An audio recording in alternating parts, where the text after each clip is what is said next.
కొంతమంది లేడీస్ కున్న పెద్ద వీక్నెస్ ఏంటి అంటే ఎవడైనా కానీ కొంచెం కేర్ చూపిస్తే వాడికి కమిట్ అయిపోతారు.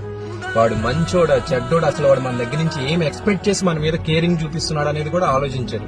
ఇంకా దారుణం ఏంటి అంటే పెళ్లైన వాళ్ళు వాళ్ళకు ఒక మొగుడున్నాడన్న సంగతి కూడా మర్చిపోతున్నారు. అసలు కేరింగ్ అంటే ఏంటి?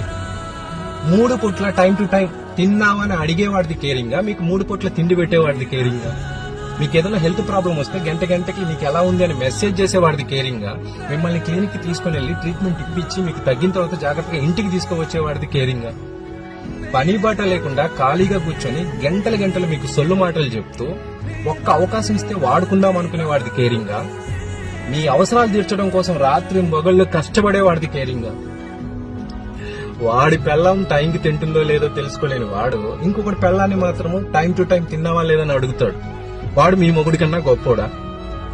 మనం ఒక అమ్మాయిని సిన్సియర్ గా లవ్ చేసి అమ్మాయిని పెళ్లి చేసుకోవాలి అనుకుంటే ఆ అమ్మాయికి ఒక బాబు ఉంటాడు, వాడు అమ్మాయిని ఎంతో కొంత గొప్పగా చూసుకుని ఉంటాడు. మనం పెళ్లి చేసుకోవాలంటే వాడికన్నా గొప్పగా చూసుకోవాలి అంటే ముందు మనం లైఫ్ లో సెటిల్ అవ్వాలని థింక్ చేయకుండా గ్యాప్ దొరికినప్పుడల్లా ఆ అమ్మాయిని తీసుకుని వెళ్లి గేమ్స్ ఆడి పంపించేవాడు మీ నాన్నకన్నా గొప్పోడా? మీరు ఒక అరగంట వాడిని మోస్తే మీతో వాడి అవసరం తీరిపోద్ది అనుకునే వాడికి బాధ్యత ఎలా తెలుస్తుంది? మిమ్మల్ని జీవితాంతం భుజాలపైన మోసేవాడికి తెలుస్తుంది బాధ్యత.